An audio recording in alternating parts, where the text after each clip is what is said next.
trouver tous, je pense, sur Internet des généalogies ou des arbres généalogiques qui tenteront de vous expliquer le réseau d'alliances entre les grandes familles qui constituent donc la série Game of Thrones. Il est assez compliqué de s'y retrouver, à vrai dire c'est à peu près la même chose au cours du Moyen-Âge, tant en plus les alliances entre ces familles se recoupent et se multiplient au cours de la période. On retrouve comme grande thématique dans la série la question des alliances matrimoniales entre différentes familles afin de pacifier bien sûr les relations entre ces familles respectives. Ainsi, Robert Baratheon va tout d'abord épouser Lyanna Stark avant de prendre en seconde épouse Cersei Lannister. Donc ça, effectivement, dès, on va dire, le 8e, 9e siècle, l'idée donc de faire alliance et de donner en mariage ou de prendre en mariage la fille ou la sœur d'un rival politique afin d'apaiser, d'établir un statu quo, d'apaiser les tensions, c'est très courant et ça va rester en fait un modèle pour l'établissement, la consultation des pouvoirs jusqu'à l'époque moderne et au début de l'époque contemporaine. Autre thématique très importante dans la question des relations interpersonnelles, alors toujours au sein de l'aristocratie, c'est bien sûr la thématique du bâtard. La thématique du bâtard est bien sûr présente ici au travers de la figure de Jon Snow. What's my name? Jon Snow? And why is my surname Snow? Because you're a bastard from the north. Il faut savoir que les rois mérovingiens, donc dans un premier temps, étaient des rois polygames et donc avaient plusieurs épouses.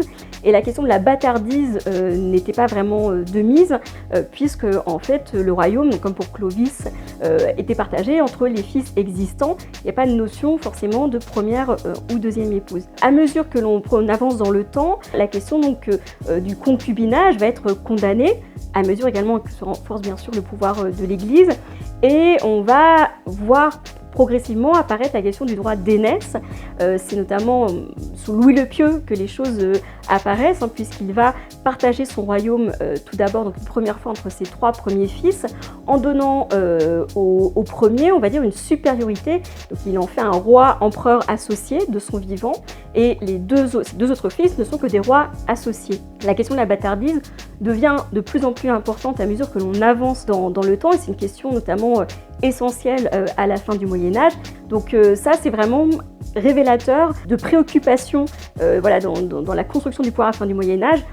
Un bâtard célèbre au cours de la fin du Moyen-Âge, c'est bien sûr Bertrand du Guesclin. Alors il faut savoir qu'à l'époque, Bertrand du Guesclin, qui était donc connétable du roi Charles V, représente son statut de bâtard sur son blason à travers donc une bande, une barre qui barre son blason et donc marque le fait qu'il n'a pas le statut d'héritier envers son père. La question de l'esclavage est très importante, elle est très présente dans la série. L'esclavage perdure jusqu'au 8e, 9e siècle au cours du Moyen-Âge, dans toutefois une mesure assez différente qui était celle de l'Empire romain, et on va progressivement affranchir les esclaves, et en tout cas leur statut va se transformer à mesure qu'apparaît la société féodale et l'avènement du statut des serfs au cours du Moyen-Âge.